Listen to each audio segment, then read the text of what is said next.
ஆரம்பிக்கலாமா? இன்னைக்கு நம்ம சங்கர் சார் இயக்கத்துல, கமல் சார் நடிச்சு ரிலீஸ் ஆயிருக்க இந்தியன் 2 படத்தோட மூவி ரிவ்யூ தான் பார்க்க போறோம். ஸோ வாங்க வீடியோக்குள்ள போலாம். ஓடவும் முடியாது, ஒளியவும் முடியாது. ஃபர்ஸ்ட் இந்த படத்தோட ப்ளஸ் என்னன்னு பார்த்தோம்னா, சங்கர் சாரோட ஒரு பிரம்மாண்டம், கமல் சாரோட ஒரு பெஸ்ட் பெர்ஃபார்மன்ஸ் இது எல்லாமே இருக்கு. படத்துல நெறைய கேரக்டர்ஸ் இருக்காங்க. எல்லாருமே அவங்களோட கேரக்டர்ஸ கொஞ்சம் நல்லாவே பண்ணியிருக்காங்க. நம்மளாம் ஆளாளுக்கு ஊரை குறை சொல்லிக்கிட்டே இருக்கும். சிஸ்டம் சரியில்லை, சரி பண்ணணும் வாய்க்கையே பேசுவோம். ஆனா அது சரி செய்யறதுக்கு ஒரு துரும்ப கூட கிள்ளி போடுறது இல்ல. என்னதான் சங்கர் சார், கமல் சார்னு ஒரு மிகப்பெரிய கூட்டணி அமைஞ்சாலும், இந்த படம் ஆரம்பிச்சு நல்லாவே டேக் ஆஃப் ஆகி போயிட்டு இருந்துச்சு. கமல் சாரோட இன்ட்ரோ வரைக்கும் படம் நல்லாவே டேக் ஆஃப் ஆச்சு. அதுக்கப்புறம் படம் டெட் ஸ்லோவாயிடுச்சு. இன்டர்வல்லாம் இப்போ எவ்வளோ பேர் நல்ல நல்ல சூப்பரா ஒரு மேஜிக் பண்ணி, அந்த இன்டர்வல் ரொம்ப சூப்பரா கிரியேட் பண்ணிட்டு இருக்காங்க. பட் இந்த படத்துல இன்டர்வல் மிகப்பெரிய மைனஸு. அந்த இன்டர்வல் எப்படா வரும்? இல்ல இது இது ஒரு இன்டர்வலா? அப்படின்னு சொல்ற அளவுக்கு தான் இந்த படத்தோட இன்டர்வலே இருந்துச்சு. இந்தியன் நேம் சேனாபதி, ஃப்ரீடம் ஃபைட்டர். இதுல எனக்கு என்ன ஒரு சின்ன ஒரு ஹாப்பினஸ்னா, விவேக் சார், நெடுமுடி வேணு சார் இவங்கலாம் வந்து இறந்து போயிட்டாங்க. இப்போ அவங்கள நம்ம இந்த ஸ்க்ரீன்ல பார்க்கும்போது எனக்கு ரொம்ப ஹாப்பியா தான் இருந்துச்சு. இந்த படத்துல ஒரு சில சீன்ஸ் ரொம்பவே நல்லா இருந்துச்சு.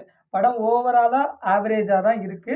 பட் ஆவரேஜா இருந்தாலும் அங்கங்க ஒரு சீன்ஸ்ன்னு இருக்குது ஒரு பிரம்மாண்டமா பார்க்குற அளவுக்கு ரொம்ப நல்லா இருந்துச்சு. குறிப்பா எனக்கு வந்து இந்த ஒரு ஏர்போர்ட் சீன் ஒண்ணு வரும். அந்த சீன்லாம் எனக்கு ரொம்ப புடிச்சிருந்துச்சு.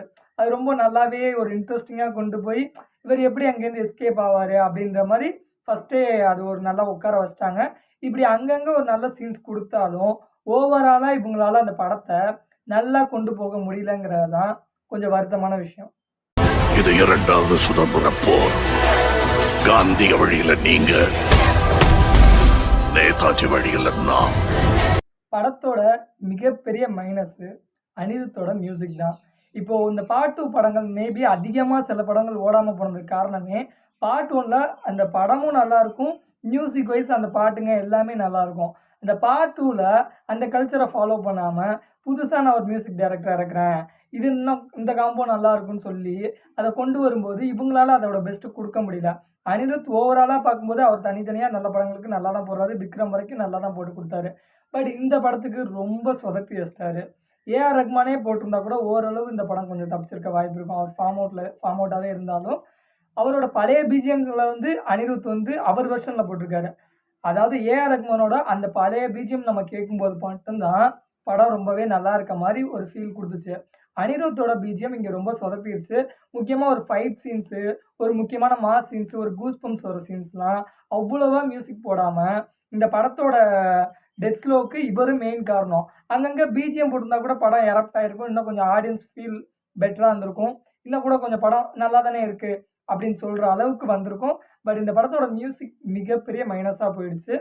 எங்க தப்பு நடந்தாலும் கண்டிப்பா நான் வருவேன். இந்தியனுக்கு சாவே கிடையாது.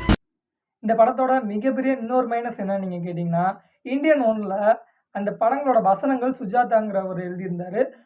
வசனம் எல்லாமே ரொம்ப தீயா, நெருப்பாட்டம் இருக்கும். ஆனா இந்த படத்துல வசனங்கள் தான் மிகப்பெரிய ரொம்ப வொர்ஸ்ட்டா இருந்துச்சு. எந்த இடத்துலயுமே ஒரு எமோஷனல் ஃபீல் குடுக்கவே இல்ல. அவங்கவங்க வீட்ல இருக்கவங்கள சரி பண்ணிக்கிட்டாலே, லஞ்சம் வாங்காம தடுத்தாலே, இந்த நாடும் நல்லா இருக்கும்னு ஒரு கான்செப்ட்ட கொண்டு வராரு இந்தியன் தாத்தா. அதுபடி இவங்க ஃபாலோ பண்ணி, இவங்க வீட்ல இருக்க அவங்க அப்பா, அம்மா எல்லாரையும் மாட்டி விட்டு, இப்படி இது பண்ணும்போதுமே, அது ஒரு பெருசா அவங்களுக்கு ஒரு வருத்தமாவோ தெரியல. இல்ல அது அது ஒரு எமோஷனலா தான் கொண்டு வந்திருக்காங்க. ஆனா அந்த எமோஷனல் நீங்க படம் பார்க்கும்போது உங்களுக்கு தெரியும். கொஞ்சம் கூட அந்த எமோஷனல் செட்டே ஆகல. ஆனா இந்த படம் ஓவராலா பார்த்தீங்கன்னா, ஒரு பிளாட் செட் பண்ணியிருக்கு. இந்த படம் ஆவரேஜ்ங்கிறனால இந்தியன் 3க்கு பெரிய ஹைப் இருக்காதுன்னு நீங்க நினைக்க வேணாம். படம் முடிஞ்சோனே இந்தியன் 3க்கு ஒரு ட்ரெய்லர் போட்டாங்க. அது ரொம்ப சூப்பரா இருந்துச்சு. கண்டிப்பா இந்த இந்தியன் 2 ட்ரெய்லர் பார்த்தே நெறைய பேர் டிசப்பாயிண்ட் ஆயிருப்பாங்க. பட் இந்தியன் 3 அப்படி கண்டிப்பா இருக்கவே இருக்காது. ரொம்பவே நல்லா பண்ணியிருக்காங்க.